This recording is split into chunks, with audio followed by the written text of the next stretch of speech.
Hello everyone and welcome to my Soap Twist 24 channel. I hope everyone is having a wonderful day.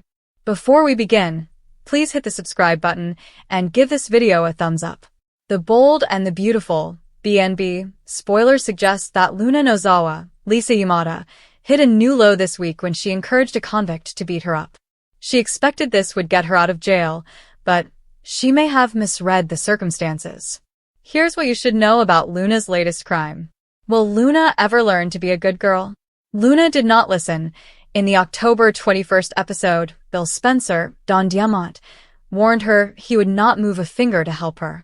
Last time, he got her pardoned, allowing her to assault his kid and become pregnant. Bill has had enough of Luna's craziness. Whatever power he has will be used to keep her confined.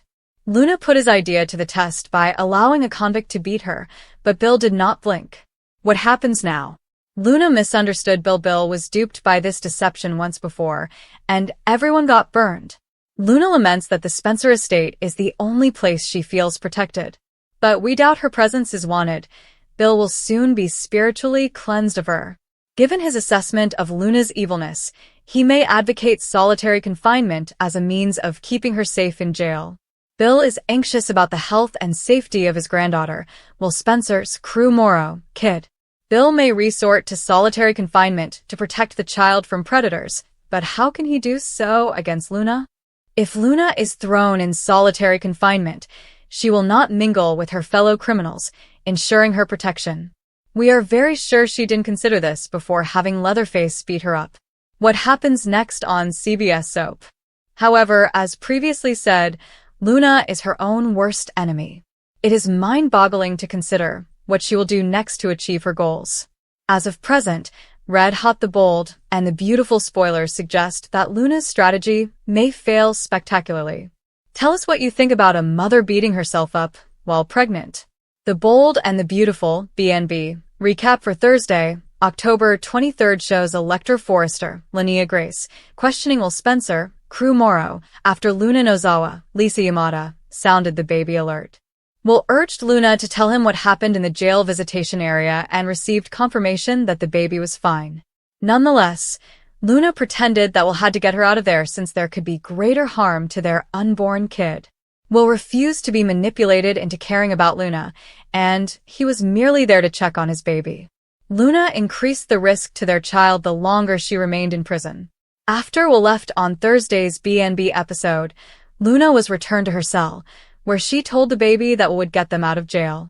At Forrester Creations, Deke Sharp, Harrison Cohn, was curious about what Luna had done to Will, but Electra seemed uneasy and kept things vague. Deke also remembered Luna's apartment visit when she turned to Remy Price, Christian Weissman, for support. Will met with Electra later, and she could tell that seeing Luna locked up had been tough, so she questioned him about the visit. Will would not care for Luna if it weren't for the baby, but the fact that she was carrying his child complicated matters. All of this was nasty and unfair, but Will hugged Electra and promised her that nothing would tear them up. Taylor Hayes, Rebecca Budig, provided a professional examination in her office, implying that Deacon had a trauma link with Sheila Sharp, Kimberlyn Brown, that tended toward codependency. Deacon assumed Taylor believed he should leave Sheila, but she was unable to advise him on his marriage. Taylor, on the other hand, reminded Deacon that his heart had not yet failed him and encouraged him to listen to it. Deacon showered Taylor with compliments and couldn't imagine life without her, therefore their relationship grew stronger. After finishing up with Taylor, Deacon returned to Il Giardino and received a visit from Deke. Deacon knew Deke wasn't pulling for his marriage to Sheila, but Deke really simply wanted his father to be happy. While Deacon continued to appreciate Taylor's support and advice, Sheila returned to Taylor's office. Taylor confronted Sheila about her Luna falsehoods, but Sheila stated that Deacon was everything to her and that Luna would no longer be a threat. According to the Bold and the Beautiful spoilers, Sheila will remain optimistic about her future with Deacon, so we'll keep you updated on any developments in their marriage. Electra has never enjoyed the sound of alarms. They were too keen, too quick, and full of judgment. However, the baby alarm was different. It was supposed to be delicate, almost tender, a machine designed to emulate the heartbeat of comfort. But when it went off that morning, something seemed strange. not in sound but in meaning. Something in her chest moved, like if her heart had been miswired. Luna had purchased the alarm. She claimed it would help them sleep through the night, allowing them to get a few hours without waking up every 20 minutes. It listens for her breathing, Luna explained, holding the sleek, white device in her palm as if to guarantee. If anything changes, it'll wake us. But it wasn't the baby crying that morning. The alarm itself trembled with a pulse of fake panic. Electra couldn't remember getting out of bed. She only remembered the stillness, the type that cuts through everything, including sound. Luna was already standing beside the cot. Her hands remained frozen on the rail, her gaze riveted on the little form wrapped in pink fabric. The silence between them was the loudest sound Electra had ever heard. There was no crying. There's no breath.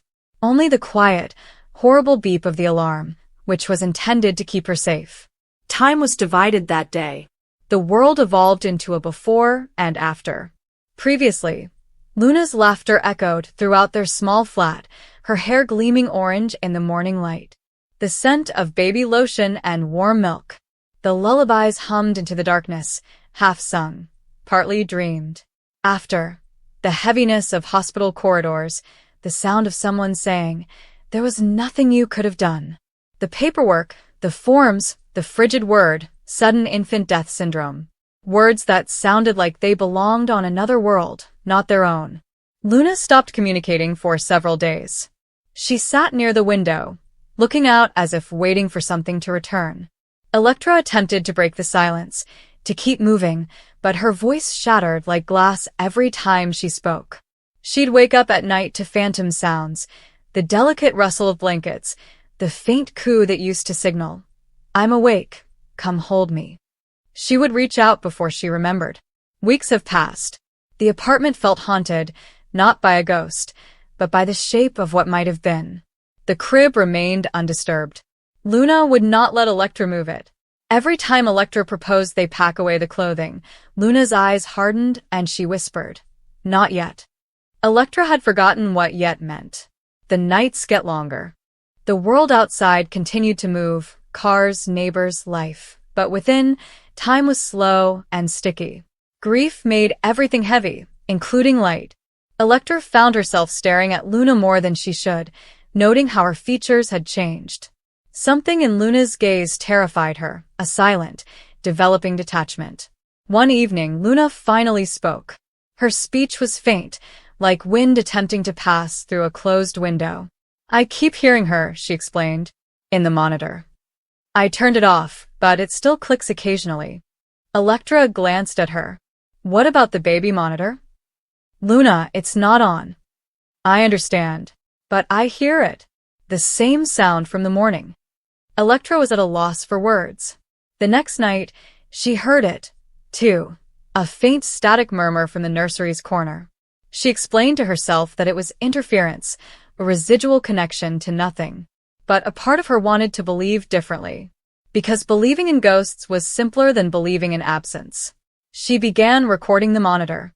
She stayed up late with headphones on, attempting to record the music. Every night it came, a faint hum, followed by a quiet, almost rhythmic click. She once believed she heard a small sigh, which could have been her imagination. She did not tell Luna.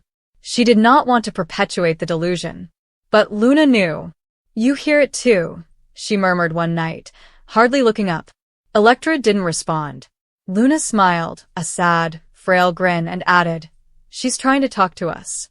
Electra wanted to shout, "No, she's gone," but the words never arrived. Because, what if Luna was correct? What if the world was gentler than logic permitted? The following morning, Electra discovered Luna seated beside the cot, her hand resting on the baby blanket. The monitor light glowed faintly, despite the fact that it was unplugged. "I think she forgave us," Luna said quietly. Electra sat down beside her. For what? For not hearing her in time. That phrase crushed something within her.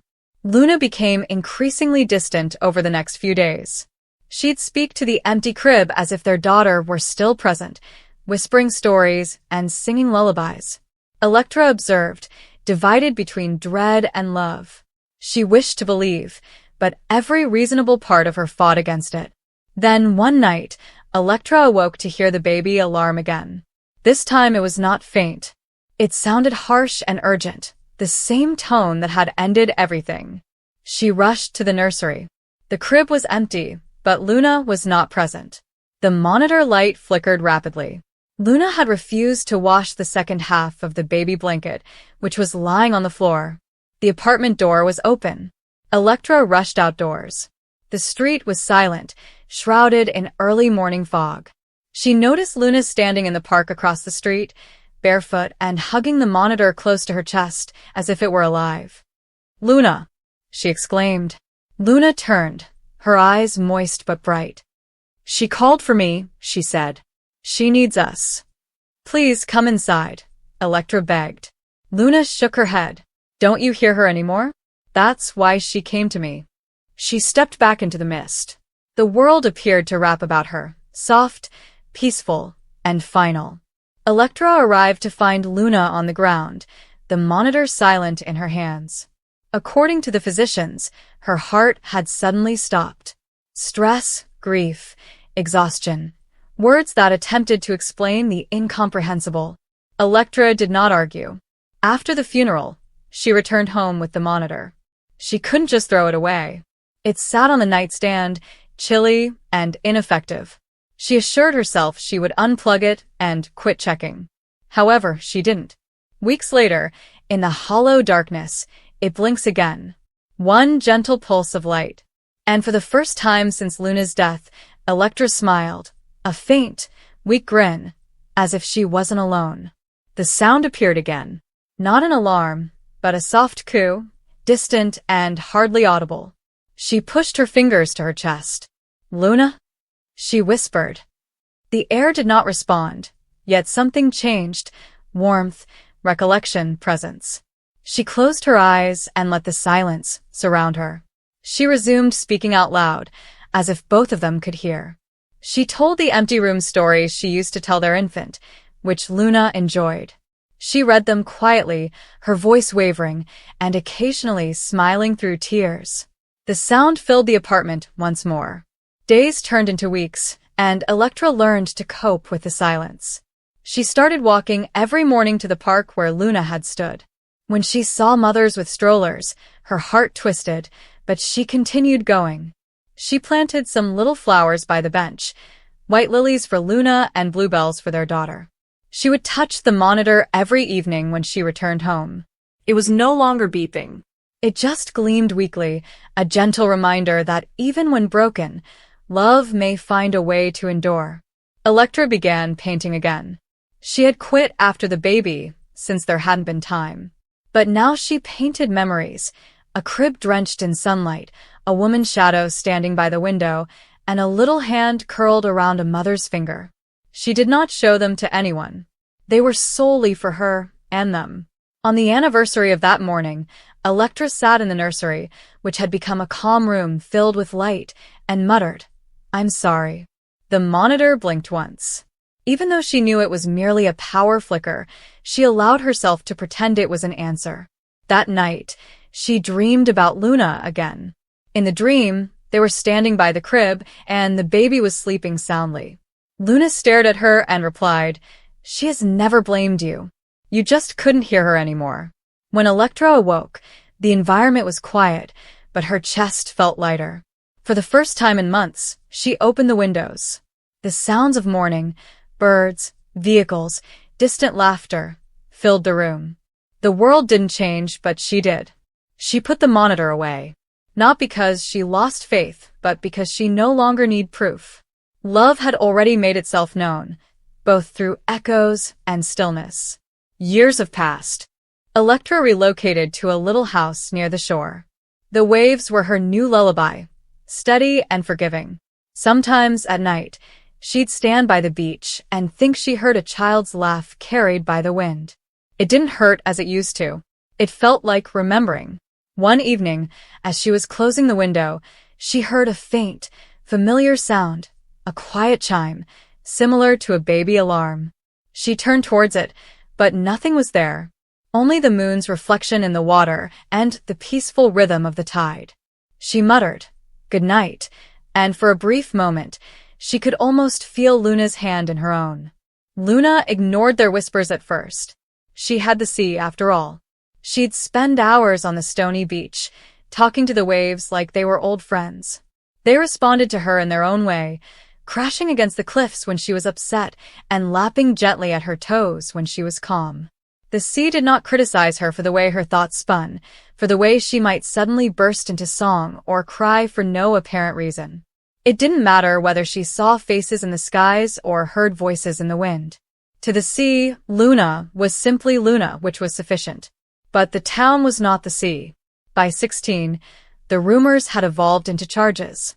"She's a danger," they claimed after she climbed the church steeple during a storm and yelled poetry at the lightning.